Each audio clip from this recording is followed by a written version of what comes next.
TVU, Canal Universitário de Fortaleza.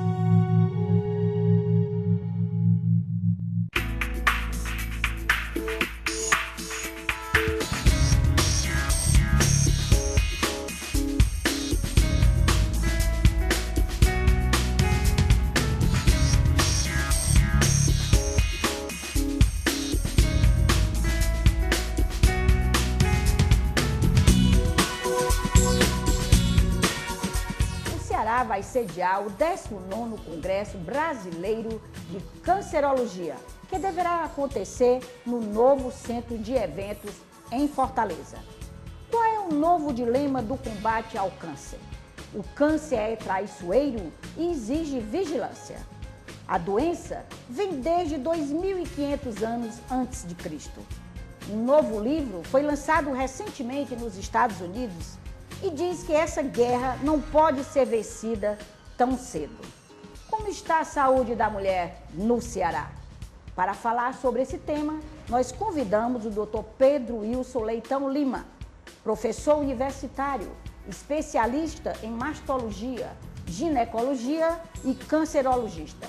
Ele é o chefe da Clínica Ginecológica da Santa Casa de Misericórdia, que completou recentemente 150 anos. E ainda foi eleito por unanimidade o presidente do Congresso Brasileiro de Cancerologia. Doutor Pedro, muito obrigada pela sua presença aqui conosco, pela sua participação. Eu gostaria que o senhor ficasse bem à vontade, não é? E falasse um pouco para a gente, doutor Pedro, sobre essa doença tão avassaladora que nós temos tanto medo, que é o câncer, né? É uma doença que acompanha a humanidade já de muitos séculos, né? Algum dia nós podemos ter a esperança de que essa doença vai ser curável para sempre? Inicialmente, eu gostaria de agradecer a você, Silvana, pela nossa presença aqui e dizer que é uma honra estar aqui com você para poder tentar responder algumas perguntas nesse sentido. Inicialmente, eu gostaria de dizer que o câncer é realmente uma doença milenar, uma doença que há muitos anos ela existe, o que a gente não sabia diagnosticar, mas que a doença que fazia e faz muita vítima, e naquela época ninguém se sabia de que as pacientes estavam morrendo. Então, eu acho que o grande problema do câncer aqui no Ceará, como no Brasil como um todo, é exatamente baseado nesses fatores. Primeiro, a educação. Um país que não tem educação não pode dar conhecimento aos seus filhos. Segundo, tem que ter uma prevenção. Tem que ter uma prevenção. Depois tem que ter um diagnóstico e, finalmente, tem que saber tratar. Para isso, a educação é importante. É importante porque ela escala o povo a procurar fazer esse segmento. Mas o que a gente vê na prática é que isso não acontece. Hoje, o responsável pelo atendimento da população é o SUS, e, no meu entender, eu acho que o SUS, da maneira que ele vai durar muito pouco, porque não está mais satisfazendo nada. Porque se você fizer uma estatística aqui, no estado do Ceará, na capital do estado, nós não cobrimos nem 20% a 25% da população que faz prevenção de câncer. Quer dizer, na capital, imagine no interior do estado. Nós já até debatemos uma vez sobre isso, né, doutor Pedro, sobre a necessidade de mais mamógrafos. E agora o próprio governo federal determinou que as mulheres, né, é obrigatório a mulher ter o exame a partir dos 40 anos. O que acontece é que o governo, inclusive, é uma lei. É uma lei. É a lei, mas que já vai fazer 2 anos e não foi cumprida ainda de jeito nenhum. Infelizmente... Porque não existe equipamento. Não existe equipamento. Quer dizer, aqui no Ceará, existe muito mais mamógrafo quebrado do que funcionando. Então, na verdade, se for fazer uma estatística do pessoal, das mulheres que precisam fazer mamografia aqui em Fortaleza, não falo nem no Ceará, porque se falar no Ceará é horrível, mas aqui em Fortaleza não dá 25%, não cobre 25% da população. Então fica muito difícil. Então você acreditar numa saúde, dar uma boa saúde, prevenir a doença, é difícil. E esse problema não é só aqui não. Você voltando para os grandes centros, o Rio e São Paulo, que ultimamente eu tenho tido muito contato com esse povo lá, a maioria dos casos do câncer são diagnosticados já numa fase bem adiantada, estado 3, estado 4. Estado onde não tem mais possibilidade de curar. Possibilidade só de você fazer o seguimento daquele paciente. Doutor Pedro, quais são os principais fatores causadores do câncer? Hoje já existe uma evolução, muita pesquisa, mas quais são os fatores causadores realmente do câncer? Primeiro, a gente tem que se basear nos fatores ambientais. Os fatores ambientais são de uma importância fundamental. Ou seja, aqueles fatores tóxicos. O álcool, o fumo, viu? As drogas, de uma maneira geral. A poluição também? A poluição.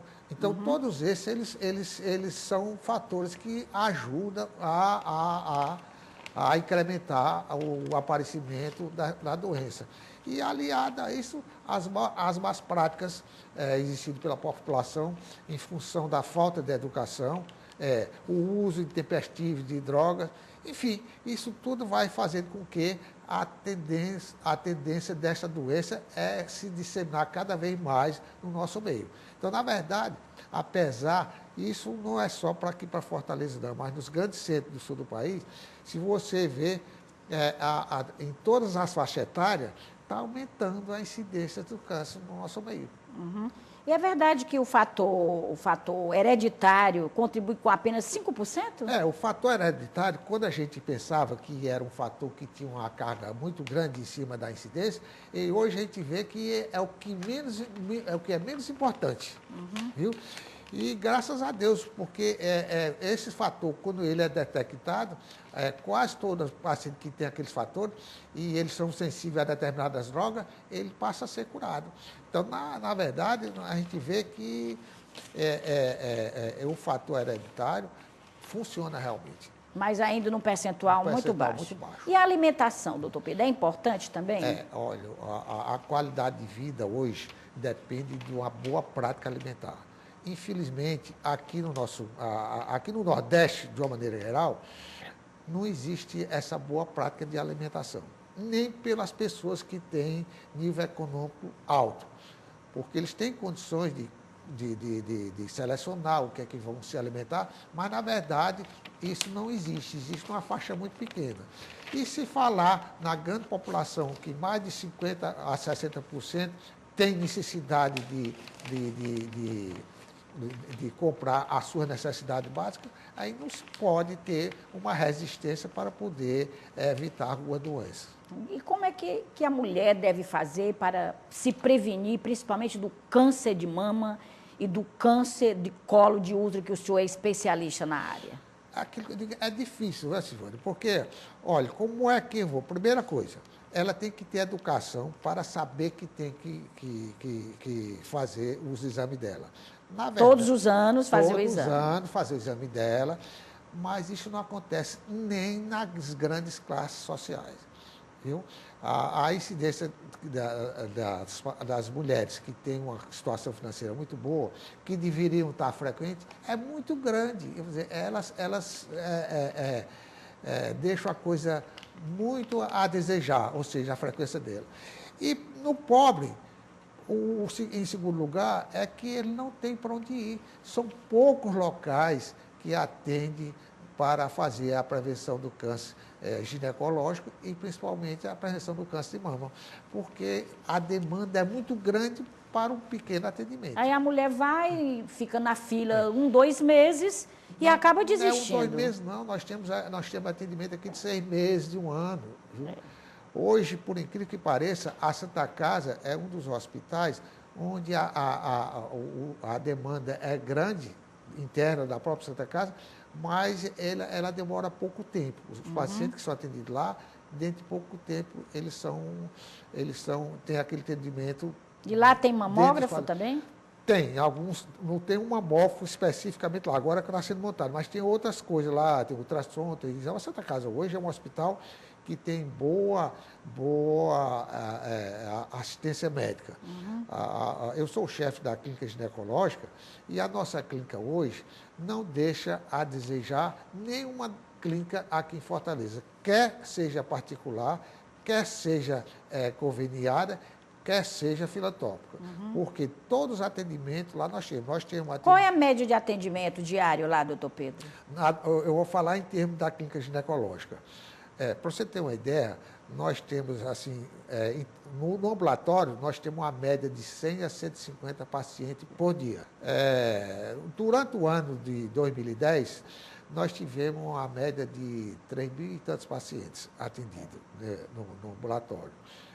Desses pacientes, uma boa parte também vem de fora já direcionado para a cirurgia. Nós tivemos mais de 500 cirurgias de médio e grande porte, nós tivemos quase 300 pequenas cirurgias, tudo cirurgia da clínica ginecológica que pertence à Santa Casa.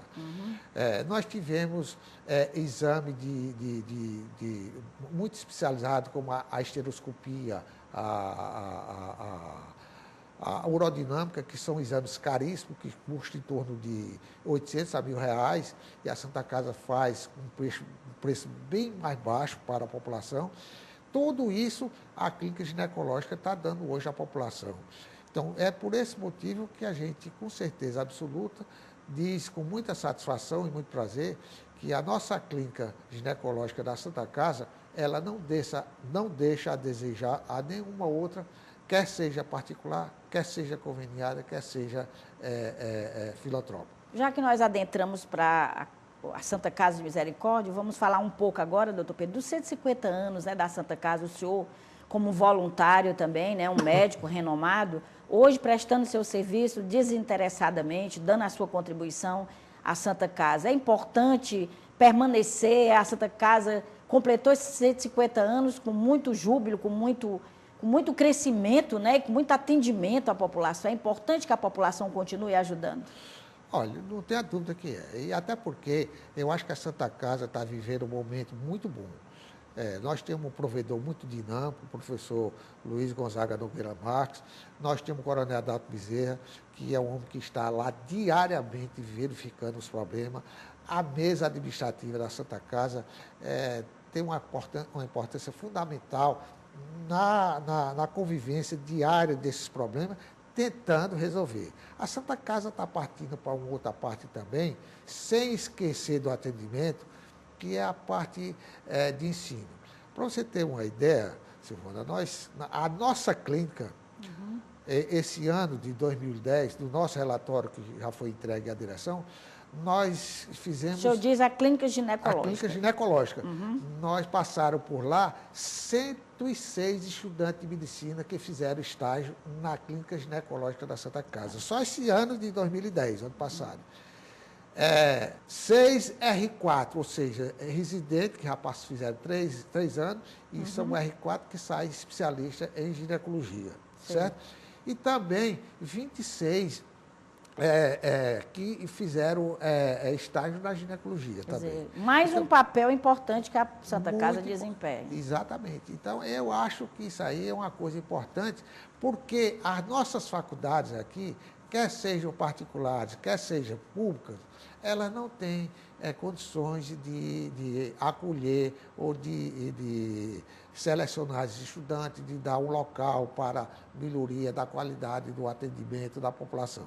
Então, é lá que os estudantes estão aprendendo, uma boa parte, principalmente os estudantes da Faculdade de Medicina da Cristo. Só voltando um pouco à questão do câncer, porque é um assunto que eu tenho certeza que o telespectador quer saber, doutor Pedro. A primeira entrevista que eu fiz com o senhor teve uma audiência muito forte. Eu recebi vários telefonemas querendo que eu solicitasse a sua presença novamente aqui conosco. E eu queria tocar numa seguinte coisa, doutor Pedro. O medo da mulher afasta também do consultório do médico, o medo da doença? Tranquilamente. O medo faz parte daquela coisa que eu falei. É uma falta de educação. Porque medo de doença, todos nós temos medo. Mas, em função de você ser educado e saber quais são os problemas que você tem que enfrentar, você tem que esquecer o medo. Então, qual é a pessoa que vai para o médico fazer alguns determinados exames que não esteja com medo de fazer aquele exame? Com medo de dar alguma coisa que ele nem está esperando. Às vezes acontece. Mas o medo não resolve absolutamente nada. Então, nós temos que vencer isso e nós só vencemos isso através da educação. E, inclusive, o câncer de mama deixou de ser sinônimo de mutilação, não é isso, doutor Pedro? Exato. Hoje, e morte também, dá para se prevenir muito melhor do que há 20, 30 anos atrás. Hoje existe um escalonamento dos vários tipos de câncer. O nosso congresso é um congresso que ele vai ser modulado. Existem vários tipos de câncer. Por exemplo, o câncer de mama e o câncer do colo do útero, ele tem os estágios. Os estágios deles, os estágios iniciais, com certeza, se forem tratados, ou seja, se forem detectados numa fase inicial, e se forem tratados convenientemente adequado, com certeza eles são curáveis em quase 100% dos casos. Agora, o grande problema é que a gente só pega a maioria desses pacientes no estágio onde já estão fora de possibilidade de curar. Então, é um paciente que a gente vai só dar uma melhor qualidade de vida a esse paciente. E mesmo assim, a gente tem muito paciente que convive com a doença 10, 15, 20 anos ou Como mais. é o caso do ex-vice-presidente da República, né? Exatamente. Que está aí, né, convalescendo da doença, mas é persistente e vem tratando a doença como poucos, né? Poucos. É bom que se diga que não é só lá em São Paulo, não. Nós temos paciente aqui, eu mesmo tenho paciente que eu acompanho há mais de 30 anos, com câncer que não é curável. Ele persiste com a doença, só que a doença está estável, está controlada. Aqui e lá ela quer avançar, mas nós temos meio de estabilizar essa doença. Doutor Pedro, é verdade que as drogas contra o câncer, elas podem causar problemas cardiológicos? Olha, as drogas, infelizmente, são drogas usadas na quimioterapia, que são as drogas chamadas quimioterápicas, são drogas que têm um potencial de toxicidade muito grande. Então, algumas delas são cardiotóxicas. Então, ela melhora muito o local onde ela vai atuar para controlar a doença, mas, pelo outro lado, elas podem piorar algum sistema, como, por exemplo, o coração pode ser acometido por determinadas drogas, ocasionando doenças seríssimas no coração. É verdade que, por trás da palavra câncer, existem já outras doenças diferentes que têm a ver com o câncer? Na verdade, o câncer é um nome genérico, não é o nome de uma doença. São várias e várias doenças que a gente não sabe, que todo dia está aparecendo, com o nome de câncer, que são diferentes. Daí porque é difícil você ver que nós vamos algum dia, pelo menos no curto, médio prazo, ter a cura do câncer. Por quê? Porque cada dia aparece um câncer diferente, que ele é diferente no que diz respeito à sua sintomatologia, o seu diagnóstico, o seu tratamento e a sua forma de apresentação. É como o vírus da gripe, né? Exato, que também vai se então, disseminando. Em função da mutação dos agentes, não só agentes biológicos, como também os poluentes do nosso meio, existe essa mutação que é responsável por esses fatores. E é por isso que se diz que a célula do câncer é a mais perfeita versão de nós mesmos? Exatamente. É terrível, muito mutável, né? Muito mutável. Doutor Pedro, agora vamos falar do Congresso, né? Do Congresso Brasileiro, 19º Congresso Brasileiro de Cancerologia, que eu sei que o senhor está muito empenhado, já vem trabalhando nesse congresso há mais de um ano. Primeiro, para localizá-lo em Fortaleza, né? Segundo, para que ocorresse no momento da inauguração do nosso centro de eventos, que é realmente um grande centro de eventos, que não vai deixar nada a dever a São Paulo, Rio de Janeiro ou qualquer um dos estados aí do nosso Brasil afora. Como é que estão os preparativos, doutor Pedro? O que é que se vem trazer de novidade? Fale um pouco sobre o Congresso. Primeiro é o seguinte, nós tivemos a sorte, durante o último congresso que foi em Curitiba, de ser indicado e eleito por unanimidade, porque nós não tivemos nem concorrente, para presidir o congresso localizado aqui em Fortaleza. Então, até hoje, isso foi o ano atrasado, ou seja, em 2009. O ano passado foi um ano em que eu viajei pelo Brasil quase todo, pelo menos nas grandes cidades, e já divulgando o Congresso. Por exemplo, nós divulgamos bem em Minas Gerais, divulgamos bem em São Paulo, divulgamos bem no Rio de Janeiro, no Rio Grande do Sul, Gramado, Canela, na Bahia. Então, há divulgação muito grande. Hoje, nós já temos a agência que é responsável pela organização do Congresso. Hoje, o Congresso ele vai ser modulado. O que é um Congresso modulado? É um Congresso que, por exemplo, vai ser câncer de cabeça e pescoço. Os cânceres de cabeça e pescoço, câncer da tireoide, câncer do laringe, o câncer do tórax, do pulmão, e assim, câncer do aparelho digestivo, os cânceres do aparelho renal, e assim por diante. Então, ele vai englobar a quase todos os órgãos do nosso organismo. Então, é um congresso modulado, por módulos. Então, a cada módulo desse é cuidado por especialista daqueles módulos.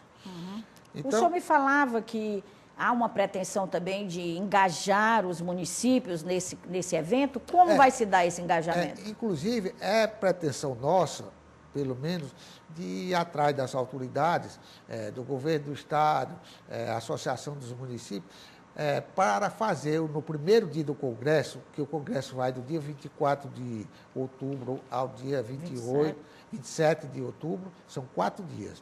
O primeiro dia, ele deverá ocupar só como a orientação das doenças neoplásicas ao pessoal que fazem parte do plano de saúde, o pessoal que trabalha no PSF. Então, esse pessoal vai ter todas as orientações durante o dia todinho, durante esse congresso. Os outros 3 dias é para a parte de câncer propriamente dito. Então, eu acredito que a gente vai ter isso, vai ser bem aceito, porque nós... Realmente o interior precisa muito, né, doutor Pedro? E os médicos que estão fazendo o PSF, eles carecem de muito isso, porque eles saem da faculdade e se ressentem muito ainda de conhecimento para poder fazer suas práticas no interior. Então, eu acho que com o governo que nós temos aí, com a boa vontade que o governo está tendo, eu tenho a impressão que nós vamos ter essa parte. Faculdade de Medicina em Juazeiro, isso. Faculdade de Medicina em Sobral, não é? Isso vai ser muito importante. Para esse relacionamento dentro do evento. Doutor Pedro, e os palestrantes? Virão palestrantes de fora? Qual é a ideia? Nós estamos, inclusive, com a comissão executiva toda formada. O Congresso, dentro do bojo do próprio Congresso, tem outros congressos. Por exemplo, nós passamos o ano passado todinho já distinguindo as pessoas ou as entidades que vão participar desse congresso. Por exemplo, o Hospital do Câncer.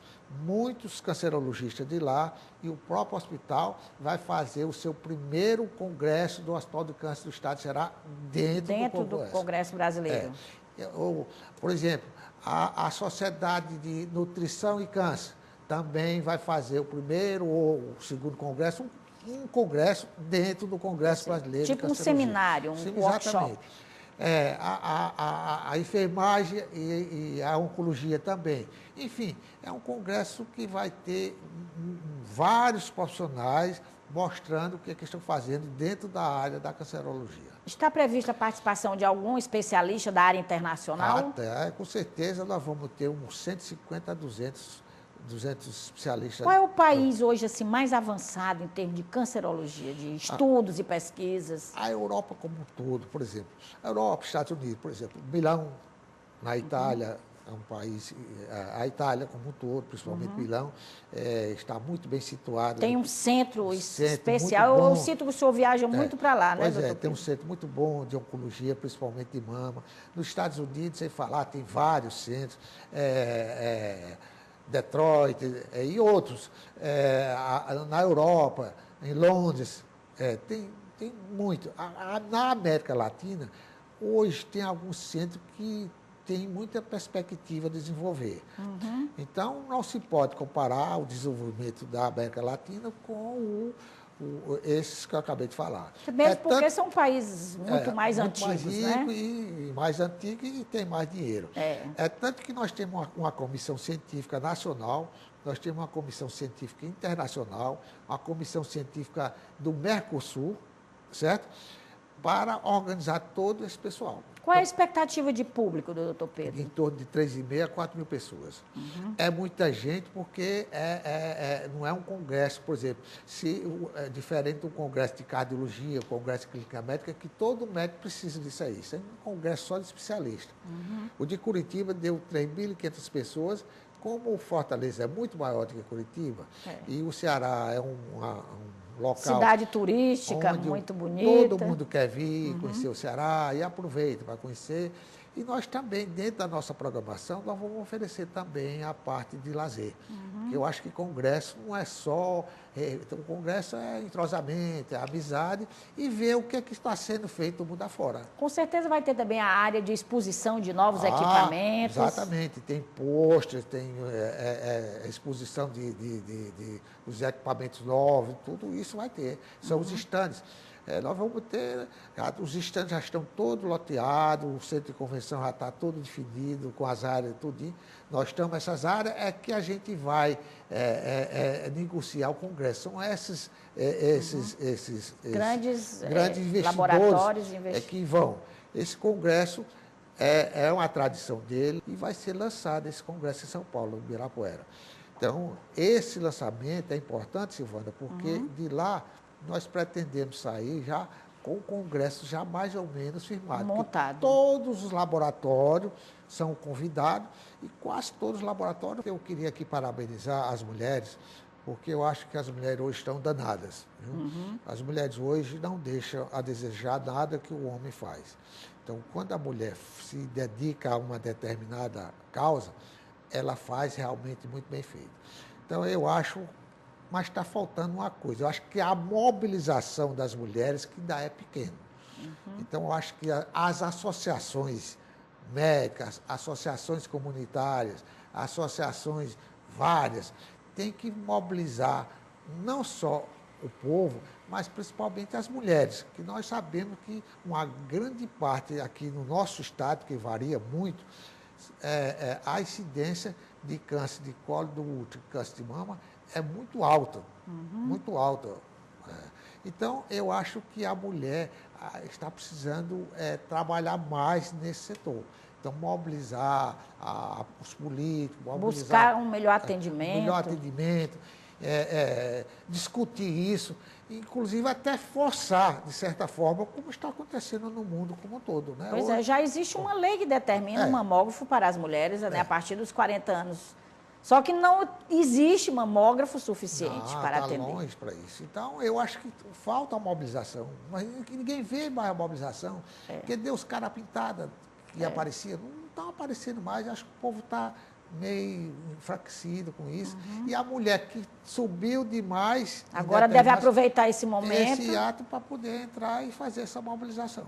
Ok, doutor Pedro, então eu agradeço pela sua participação. Quando estiver mais próximo do evento, nós vamos com certeza divulgá-lo novamente aqui em nosso programa, porque consideramos que um evento dessa natureza, né, um Congresso Brasileiro de Cancerologia, é com certeza uma boa prática de gestão, vai discutir as melhores alternativas de cura e de prevenção, né, do câncer em suas diversas facetas. E agradecer também a você, telespectador, que ficou conosco até agora nos assistindo. E mande suas ideias para nós através do nosso site ou através do nosso e-mail. Até a próxima, se Deus assim nos permitir.